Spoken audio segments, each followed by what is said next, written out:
Pernah kepikiran nggak sih apa masa depan itu sebenarnya bisa diramal?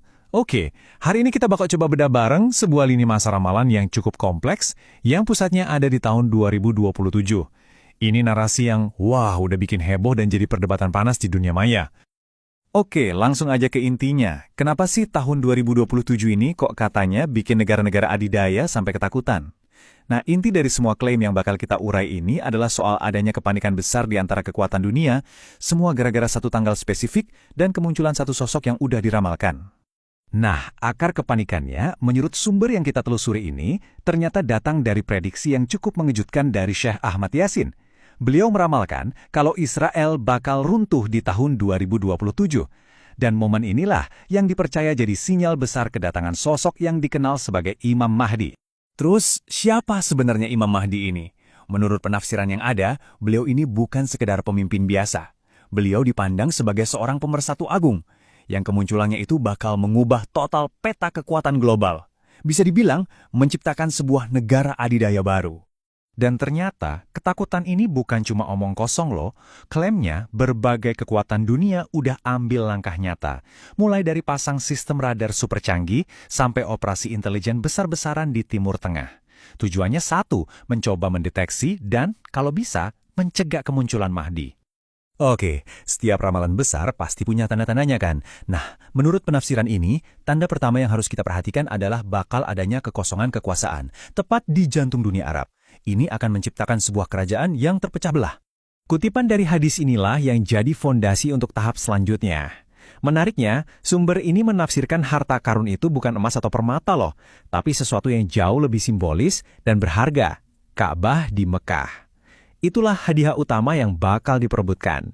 Jadi, poin kuncinya di sini adalah konflik internal dan kekacauan di wilayah Hijaz ini bukan sekedar perang saudara biasa.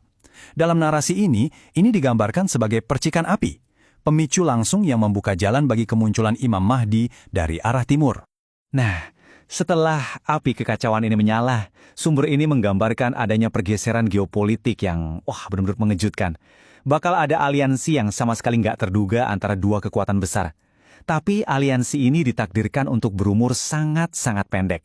Coba bayangin deh, dua kekuatan yang sepanjang sejarah sering banget berlawanan, yaitu kaum muslim dan bangsa Rum yang kalau ditafsirkan di zaman sekarang ini sering diartikan sebagai barat, malah bikin perjanjian damai.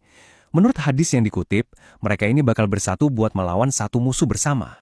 Tapi, aliansi ini rapuh banget. Rangkaian peristiwanya nunjukin betapa cepatnya hubungan mereka berubah, dari teman jadi lawan. Satu kemenangan bersama langsung hancur cuma gara-gara satu tindakan provokasi. Dan inilah yang memicu pengkhianatan dan langsung membuka panggung untuk perang skala global. Yap, pengkhianatan tadi menurut penafsiran ini jadi pemicu langsung dari apa yang disebut perang besar atau Malhamah Al-Kubra. Bisa dibilang ini semacam Armageddon, sebuah perang dunia dalam skala yang katanya belum pernah ada sebelumnya dalam sejarah manusia. Dan coba lihat angkanya, gila sih. Narasi ini mengklaim kalau pasukan barat bakal ngumpulin kekuatan militer yang luar biasa besar, hampir 1 juta tentara. Tepatnya 960.000 prajurit. Mereka ini datang dari 80 negara yang berbeda, masing-masing ngirim 12.000 pasukan.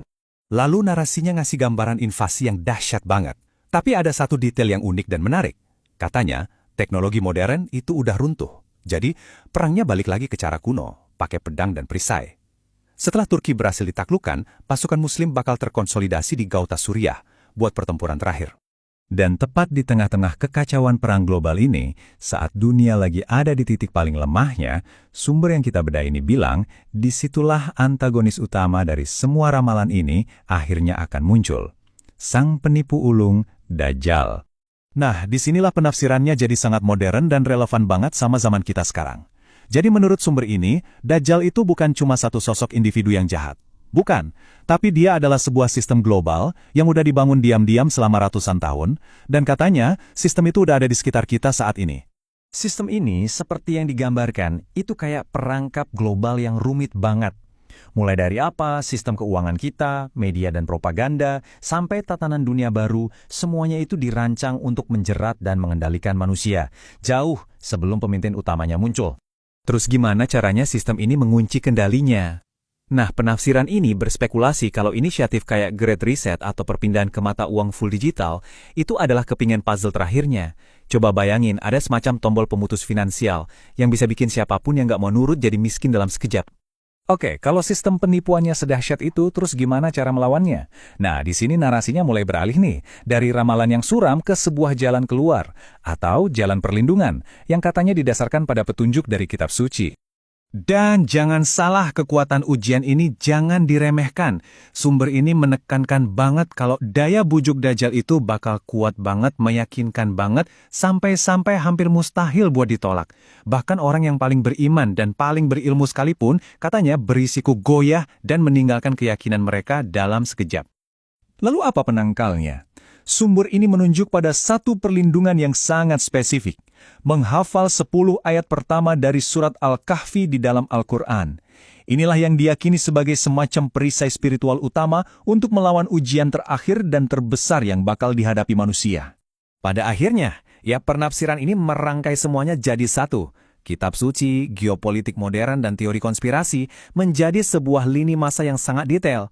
Pertanyaannya sekarang, apakah ini sebuah peta jalan kenabian yang lagi terungkap di depan mata kita? Atau ini cuma sebuah narasi modern yang memang dibuat untuk zaman kita yang penuh ketidakpastian ini? Nah, jawabannya kami serahkan kembali ke Anda.